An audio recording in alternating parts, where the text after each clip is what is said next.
அரவணைப்போம் இந்த நல்ல உள்ளங்களை, அன்பையும் ஆதரவையும் விதைப்போம் இவர்களின் இதயங்களில். பெற்றோரால் கைவிடப்பட்ட குழந்தைகள் காப்பகம், பிள்ளைகளால் கைவிடப்பட்ட முதியோர் இல்லம், மாற்றுத்திறனாளிகள் வாழ்விடம் என்று தேடிச் சென்று அனைவரும் உதவிடுவோம்.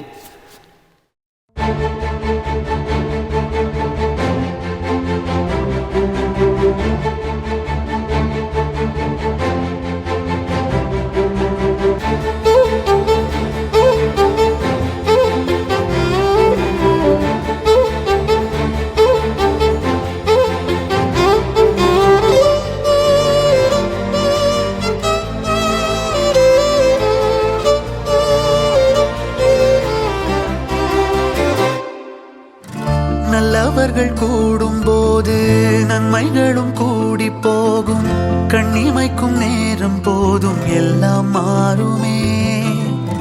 புன்னகையின் வாசமின்றி என்று வரை பூமி மேலே நிம்மதியில் வாழ்ந்ததாக இல்லை யாருமே. துன்பமோ இன்பமோ கற்றுத்தரும் காலமே, நம்பினால் யாவும் மாறுமே. நம்பு மனமே, உன்னையும் என்னையும் ஒன்றிணைக்கும் வாழ்விலே அன்புதான் பாலமாகுமே. அன்புதான் பாலமாகுமே. ஆராரோ ஆரிராரோ ஆரிராரிரோ, இன்று யார் யாரோ செய்த அன்பால் நெஞ்சம் பூத்ததோ. எல்லா நாளுமே விதை நெல்லாயாகுமே. அன்பால் யாருமே பக்கம் வந்து நின்றால் போதுமே. சிறு வெள்ளைத்தாளின் மீது பல வண்ணம் சேரும் போது அங்கேதான் உண்டாகும் தன்னால் மாற்றமே. இந்த நம்பிக்கை ஒன்றேதான் நம்மை தேற்றுமே.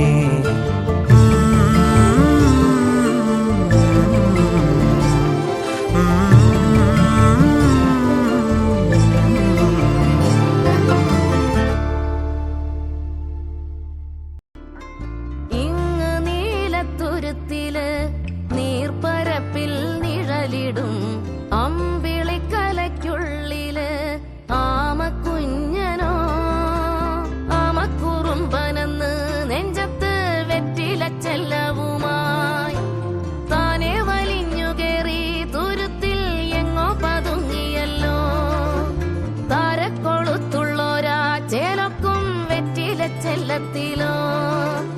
ഭൂമിയപ്പാടെ മൂടും അത്രയും വെറ്റിലയിട്ടു വയ്ക്കാം കുഞ്ഞിളം വാവേ. കഥ കേട്ട് മെല്ലെ മിഴി പോട്ട് മാറി ചൂടിൽ ഉറങ്ങ് ഉറങ്ങ്.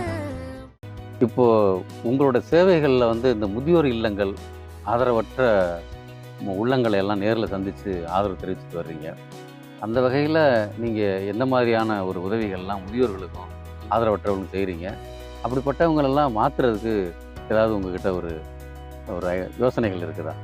நிறைய இருக்குங்கண்ணே. எப்படி நான் கருவறை, ஒரு மனிதனுடைய கருவறை என்பது 10 மாதம். அது ஏற்றந்தாழ்வு எப்பேற்பட்ட மகானாக இருந்தாலும் சரி, கோடீஸ்வரராக இருந்தாலும் சரி, கருவறையுடைய இருப்பிலும் 10 மாதம்தான். அதுக்கப்புறம் 10 மாத தங்கமாக பிறந்து விடுவார். ஆனால் 10 மாதம் சுமக்கிற தாய் பெற்றோர்கள் பிறந்த உடனே ஒரு மனிதன் குழந்தை வந்து ஒரு ஊனமாக பிறந்துட்டா 3வது நாளோ 6வது நாளோ 10வது நாளோ இல்லை 1 மாதமோ 2 மாதம் தான் வளர்க்குறாங்க. அதுக்கப்புறம் அனாதை இல்லங்கள், ஊனமுற்றோர் இதுகளில் போய் காப்பகங்களில் விட்டுறாங்க.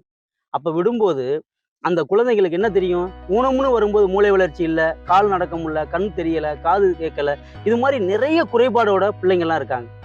அப்போ எனக்குள்ள என்ன வந்துச்சுன்னா, நம்ம பிள்ளைங்களை ஈ கடிக்காம, எறும்பு கடிக்காம, கண்ணே மணியே கட்டி கரும்பே ஒட்டி உறவாடி நெஞ்சில சுமந்து எப்படியெல்லாம் பராமரிக்கிறோம்.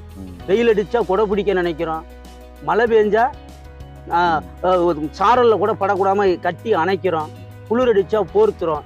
இது மாதிரி என்னென்னமோ உபசரிக்கிறோம். அந்த அனாதை இல்லங்களில் போய் பார்க்கும்போது அவங்கள நான் குறை சொல்லலை. அனாதை இல்லங்கள் நடத்துகிறாங்க பாருங்க, அவங்க வந்து உண்மையிலேயே இறைவன் அப்படின்னா நான் கடவுளை நான் பார்த்ததெல்லாம் அவங்கள தான் கடவுளா நான் பார்க்குறேன். ம். அவங்க அனைத்தையும் சலிச்சு ம். ஒத்த பிள்ளைய வளர்க்குறதுக்கு இவங்களால முடியல. ஆனா மற்ற பிள்ளையா எப்படின்னா மற்றவங்க பெத்த பிள்ளைய தாம் பிள்ளையா வளர்க்குறாங்க. ம். ம். எந்த சலிப்புத்தன்மையோட ஒரு பிள்ளை இல்லை 50 100 200 300ன்னு வளர்க்குறாங்க. ம். அந்த பிள்ளைங்களுக்கு என்ன என்ன என்ன வேணும் எப்படின்னா உணவும் இது ரெண்டும் தான். ம். மருத்துவ சிகிச்சை ம். இது 3 தான் அவங்களுக்கு வேணும். மாட மாளிகை, நகை நட்டு, பணம், வண்டி வாகனம், ஆடம்பரம் எதுவுமே இல்லை. ஆனா அந்த பிள்ளைங்க எதுக்கு இயங்குறாங்க தெரியுங்களா? ம். பாசத்துக்கு. அந்த குழந்தைகள்லேருந்து வளர்ந்ததுக்கு பிறகு சிலர் என்ன செய்கிறாங்கன்னா எப்படின்னா கொஞ்சம் விவரம் தெரிஞ்சவங்க பிள்ளைங்க கை இல்லாமல் கால் இல்லாமல் இந்த மாதிரிலாம் இருக்கவங்கலாம் பாசத்துக்கு இயங்குறாங்க. ம். பசிக்கு சோறு கிடைச்சிருது, ம். உடை கிடைச்சிருது. அவங்க வந்து மிஷின் மாதிரி வேலை செய்யக்கூடியவங்க அங்கே இருக்கிறவங்க, அங்கே நிர்வகிக்கிறவங்க. அவங்க ஒவ்வொரு பிள்ளைட்டுமே இப்போ உட்காந்து இது பண்ணிட்டு இருக்க முடியாதுங்களா? அப்போ நம்ம மாதிரி இருக்கோம் பாருங்க. நம்ம மாதிரி உள்ளவங்க என்ன செய்கிறோம், எல்லாருக்கும் இந்த வேலையை நான் தெரிவிக்கிறேன். நம்ம மாதிரி உள்ளவங்க ம். ஒவ்வொரு ஆசிரமம், ஒவ்வொரு அனாதை இல்லங்களில் போய் ம். அந்த ஒவ்வொருத்தவங்களும் ஒரு பிள்ளைய பெக்காத பிள்ளைய தாம் பிள்ளையா நினைச்சு தத்தெடு. அந்த பிள்ளை தத்து எடுத்தாலும் சரி தத்து எடுக்கானாலும் சரி ம். இந்த பிள்ளை நம்ம வந்து அந்த பிள்ளைய வந்து நம்ம பாத்துக்கிறோம் ம். அப்படின்ற நிலையில அதுக்கிட்ட போய் உனக்கு என்ன வேணும் ஏது வேணும் உன் மனசு என்ன சொல்லி அந்த பிள்ளையினுடைய குமரலை சொல்லி அதுக்கு தேவையான மனமகிழ்ச்சிக்கு என்னவோ அது மாதிரி செயல்களை செய்யணுங்கிற எல்லாரும் செய்யணும். ம். பெத்த பிள்ளை தான் இல்லை உற்றார் பிள்ளைய ஊரார் பிள்ளைய ஊட்டி வளர்த்தா தாம் பிள்ளை தன்னா வளருன்னு சொல்லுவாங்க. ம். அந்த அடிப்படையில செய்யணும், எல்லாரும் செய்யணும்னு நான் சொல்றேன். ம். அதே மாதிரி பாருங்க, அம்மா அப்பா ம். பிள்ளைங்களை பெற்று வளர்த்து படிக்க வச்சு ஆளாக்கி திருமணம் செய்து ம். அவங்களுக்கான எப்படின்னா அவங்களுக்கான வாழ்க்கை முழுவதும் ம். மெழுகு பத்தியா உருகி உருகி. ஒளி ஊட்டி என சுடர் ஒளியா வாழ நினைக்கிறாங்க. ம். ஆனா அவங்க வயது ஆன பிறகு அவங்க குழந்தையா மாறிடுறாங்க. ம். குழந்தைகளை பெற்று வளர்த்துட்டு அவங்க குறிப்பிட்ட காலத்துக்கு அப்புறம் குழந்தையா மாறுவாங்க. நம்மளும் அந்த நிலை வந்துருவோம். ஆமா. அந்த குழந்தையா மாறும்போது என்ன நினைக்கிறாங்க தெரியுங்களா? வயதாயிருச்சு அம்மாவுக்கு அப்பாவுக்கு, இவங்க நம்ம பொழப்ப பிழைக்கிறதுக்கே வழி இல்லை, ம். நேரம் இல்லை, சரியா வர பார்த்துக்க முடியலைன்னு கொண்டே முதியோர் இல்ல போட்டுறாங்க. ம். சிலவங்க முதியோர் இல்லத்திலேயே விடுறதில்ல, ம். தானும் பார்த்துக்கிறது இல்லை. நீ எங்க தொலைஞ்சாலும் எனக்கு தேவையில்லைன்னு விட்டுறாங்க. அந்த மாதிரி இருக்காங்க.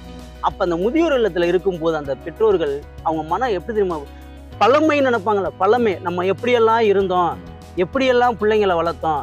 சிலவங்க அன்பா கொண்டே விட்டு பணம் கட்டிதுன்றாங்க, சிலவங்க திட்டி இனிமே என் மூஞ்சிலே முழிக்காத இது கடை அப்படின்லாம் விடுறாங்க. ம். அப்ப அந்த மனசு எப்படி பாதிக்கும்? ம். அப்ப நான் என்ன சொல்றேன், என்னை பெத்தது ஒரு தாய், என்னை பெக்காத எத்தனையோ தாய்மார்கள் இருக்காங்க, தகப்பன் இருக்காங்க.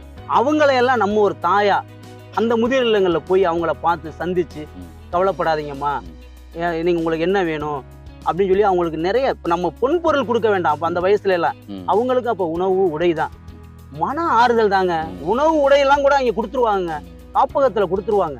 எத்தனையோ ஆசிரமம் நடத்துறாங்க. அவங்கெல்லாம் கடவுளா வணங்கணும். ம். ஆனா அவங்களோட அன்பு இருக்குல்ல, அன்புக்காக அந்த எங்கடா? மன சுமையம் இருக்குல்ல, அதை போய் நம்ம தாங்க வேண்டாமா? நம்ம ஒரு சுமை தாங்கியே அவங்களுக்கு வந்து அன்பை இது பண்ணணும். அதனால வந்து எப்படின்னா இன்னைக்கு காலத்துல ம்.